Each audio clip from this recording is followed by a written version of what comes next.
Good evening, I'm Andrew Kirkman, and welcome to VTV News. On the broadcast tonight, a look back at this weekend's Yule Ball, a live report on what's happening across campus right now, and we talked to one of the selections co-chairs and president of VUcept to talk about the application process. But first, we start with the day that was on everyone's mind this week, Dr. Martin Luther King Jr. Day. For the second year in a row, Vanderbilt canceled classes. Though the university says they've been celebrating for more than 20 years, students told us they don't quite see it that way. Here's Megan Pipus with a look at that issue, as well as all the day's big events. I'm here in Langford Auditorium at the MLK keynote address, one of the many events part of the 2012 MLK commemorative series, Fostering the Beloved Community. At that Greyhound bus station. The keynote address was given by Congressman John Lewis, a leader in the civil rights movement and a former chairman of the Student Nonviolent Coordinating Committee, also known as SNCC. Keynote address was opened by the Voices of Praise, Jeremiah Generation, Victory a cappella, and the Blair Chamber Choir. Following the opening performances, winners of the MLK 2012 essay contest recited their essays. So I can join hands and sing in the words of the old Negro spiritual. Free at last, thank God Almighty, we are free at last. The address was one of the many events held to commemorate the life and contributions of Dr. King. In fact, MLK Day opened with the Nashville Freedom March, in which students and faculty marched around TSU to remember the life of King. Happy King Day! The Vanderbilt website for the commemorative series indicated that Vanderbilt had begun the series celebrating the life of King in 1985. Because we are commemorating Dr. King's life and his legacy. However, many students at the MLK events are unaware of Vanderbilt's participation in MLK Day before 2011. Yeah, this is my first year celebrating MLK Day today. Last year was the first time that I remember celebrating MLK Day at Vanderbilt. We were part of a ceremony at TSU. We sang with Voices of Praise. It was a convocation after the march, and then we came back at this keynote address that we're at right now. Last year was the first year that Vanderbilt canceled classes on MLK Day to allow students to participate in commemorative discussions and programs outside of the classroom. Freshman year for MLK, we didn't do anything. Class was still in session, but sophomore year, I had the opportunity to sing at TSU at their commemorative ceremony, and then this year.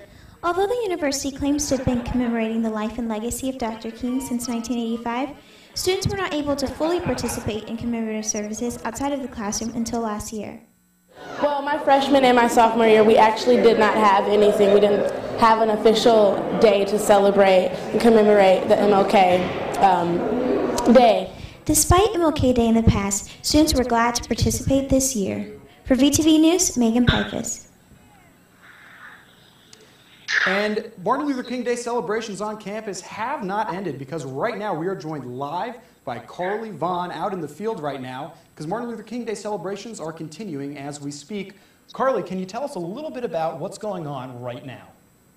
Yes, thank you, Andrew. I am here at the Scarritt Bennett Center, and I am at a talk being mediated by Dr. Frank Dobson, who is the faculty head of house at Gillette. And the talk is sponsored by the Bishop Joseph Johnson Black Cultural Center, and it's entitled, Is Ours a Culture of Violence? Now, it's not only to commemorate Martin Luther King's legacy of peace, but it's also to look at violence from many different angles in American society. There's panel members from not only the Vanderbilt community, but also the Nashville community at large.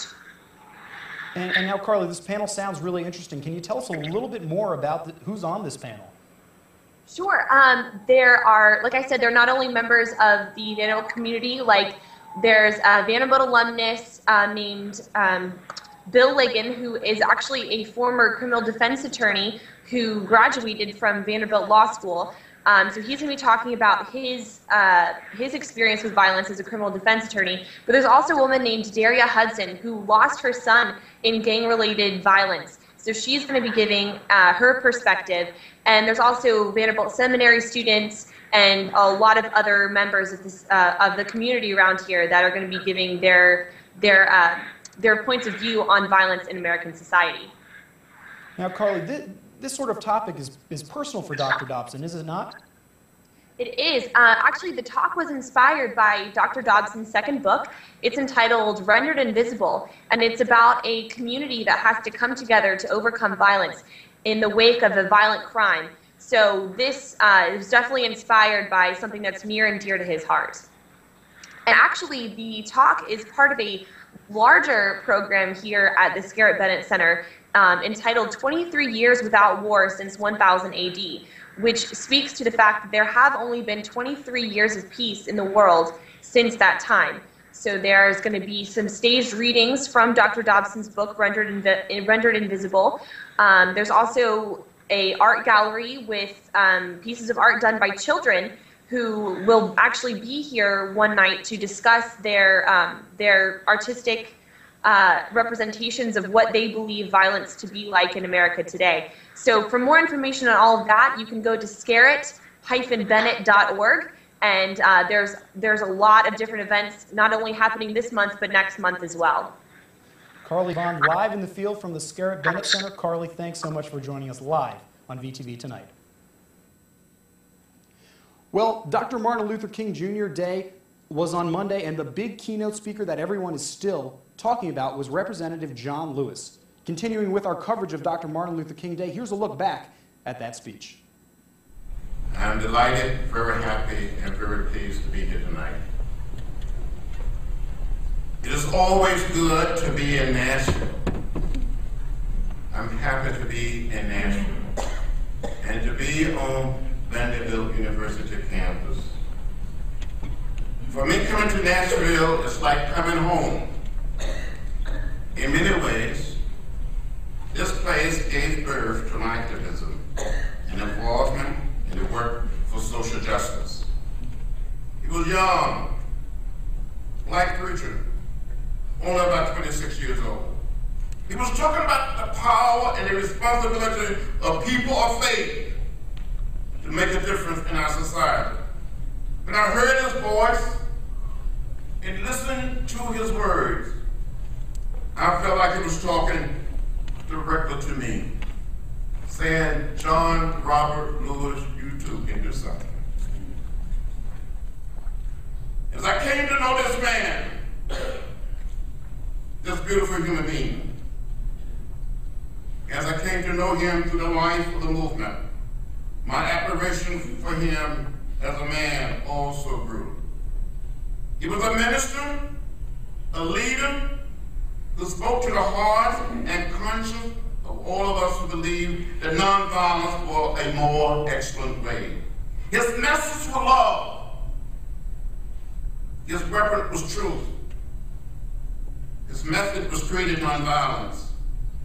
His goal was the beloved community, a society based on simple justice that valued the dignity and the worth of every human being. In a sense, this man spoke a strange language. We see and hear people talking about Martin Luther King Jr. So this man's leadership, this one man freed not just a people, but an entire nation. And he helped make our country and this little piece of real estate we call Earth a better place. A man that was never elected to a public office. But when you come to Washington, D.C., standing between Jefferson and Lincoln, that is the likeness of Martin Luther King Jr. Turning away now from this week's recognition of Dr. King, a second man has been arrested in connection with the theft of a large amount of money from Vanderbilt University. Samuel Cole Wakefield was taken into custody today and charged with the theft of more than $60,000 from the university. Wakefield, 30, is partners with Jason Hunt, the former Vanderbilt Law School employee arrested last Friday on similar charges. Well, the line to get into Wilson 103 stretched all the way down the hallway last night as more than 150 students, faculty, and guests waited to hear Wendy Kopp speak. Kopp is the founder and CEO of Teach for America, an organization that sends recent college graduates to teach for 2 years in underprivileged communities and work to improve educational opportunities in America. She is also founder and CEO of Teach for All, a worldwide organization similar to Teach for America. Vanderbilt Off-Broadway is ready to light up their production for 2012, Reefer Madness. The musical satirizes a government-approved 1936 propaganda film, Tell Your Children. which warns children about the dangers of demon weed or marijuana. Catch the madness tonight at 8 p.m., Saturday at the same time, and Sunday at 1 o'clock p.m. And finally, in Nashville news, Dolly Parton plans a water/snow park in Nashville, and it's being described as the first of its kind in the country. The planned $50 million venture will be a partnership with Gaylord Entertainment, which owns the Gaylord Opryland Resort and Convention Center and the Grand Ole Opry Country Music Show in Nashville. The 114-acre park is projected to open as early as summer 2014 with an expected 500,000 visitors in the first full season alone. And VUcept applications are almost due. Earlier, I sat down with Omar Salman and Peter Hernandez to talk about the application process. Take a look. And right now, we're joined by the president of VUcept and the selections co-chair. Guys, thank you for being on VTV News tonight. Thank you for having me. So, you know, VUcept is a very popular organization. It's sort of the first organization that people meet when they get here. Yes, it certainly is. So, the VUcept deadline to become a VUcepter is coming up, isn't it? Yes, the written application deadline is January 31st. Interviews are being held in late February, and final notification is the week before spring break. What is it about the VUcept organization that so many people want to be involved? Well, I think Vanderbilt students always want to give back to other Vanderbilt students, and I think that's the number one reason to be a VUcepter. You know, even if you look at our shirts while we're recruiting around campus, it's Do You Heart 2016, it's Do You Heart the incoming class of first-year students. And I think that Vanderbilt students come in and having the VUcept experience really is positive for them, and they want to give back and be the VUceptor in another capacity. Now, I know the VUcept selection process is always very competitive, is it not? Well, you know, it's competitive because a lot of people naturally want to give back to the community. At Vanderbilt, typically we have around 400 applicants for 92 positions. We encourage anyone who's interested to still apply. If they need help with their application, we have resources for that as well. So Peter, as the selections co-chair, what are you looking for in a VUcepter?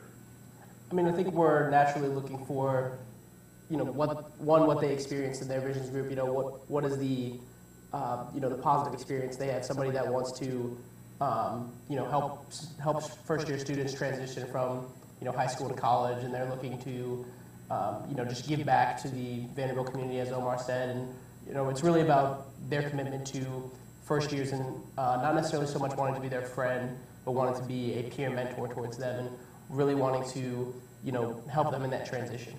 So, you know, everyone who comes here, they have their own VUcepter, but not everyone gets to be a VUcepter. What's it like to be a VUcepter?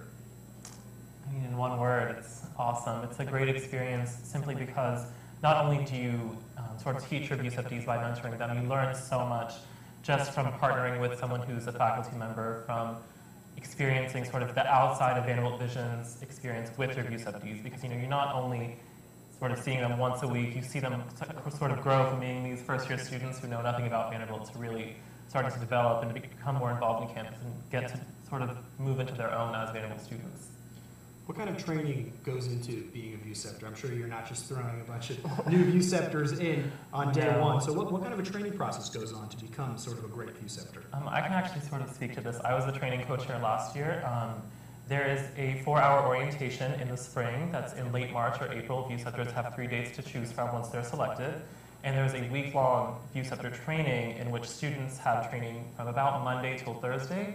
And then their faculty partners come in on Thursday and Friday, and they really start thinking about how they're going to facilitate Vanderbilt Visions discussions. Because while, you know, Common View Week, the energy is up there, you know, it's very easy to be a good VUcepter. It gets harder as semester goes on and people are starting to find other interests.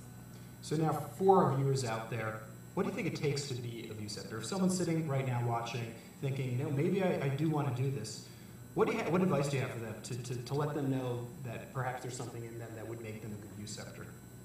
I mean, I would say if you want to help first-year students, you want to partner with the faculty VUcepter, and you want to really make an impact in an organization that's very unique on Vanderbilt's campus, you should definitely consider coming to our informational session this coming week. It's Thursday the 26th at 7 p.m. We also have resources if, you know, you're a first-year student and you don't feel as comfortable with your resume, you don't feel as comfortable with your written application skills. Definitely don't let that stop you from applying, because, you know, we don't expect people to be perfect coming in, because we're looking for people who have the potential, and as soon as we find that potential through the written application and the interviews, we're here to help you and guide you throughout training week so you can become successful VUceptors and really become good mentors to the class of 2016. So there are lots of resources available. Yes. Okay, guys, thank you so much for joining us tonight on VTV News. All right, thank you for having us. Yeah, thank you. And again, those applications to become a VUceptor are due on January 31st. Well, this past Saturday was the first ever Yule Ball. With a look back at the event, here's Scott Head. This past Saturday evening, Vanderbilt students poured into the SLC ballroom dressed in their Harry Potter attire for a night unlike any other. This was the first ever Harry Potter Yule Ball at Vanderbilt and was orchestrated by Mayfield 11. Students danced to a live DJ and heard performances by the Melodors, Archive Knights, the Dodecks, Patrick Thomas, and VUT. Students could also sit at their chosen houses while eating a wide variety of food inspired by the Potter series, such as pumpkin tarts and even butterbeer. Mayfield 11 also held a raffle and gave away lots of Harry Potter memorabilia, including a life-size cardboard cutout of Harry, Ron, and Hermione. The event not only focused on the Harry Potter books, but also on books for charity, as proceeds from all ticket sales went to benefit Books from Birth of Middle Tennessee. Overall, students enjoyed all the food and dancing and giveaways at Mayfield 11's successful Yule Ball event. For VTV News, I'm Scott Head. Thanks, Scott. Looked like a cool event. Well, that is our broadcast for tonight. For all of us here at Vanderbilt Television, thanks for watching. We'll be back again next Thursday. Good night.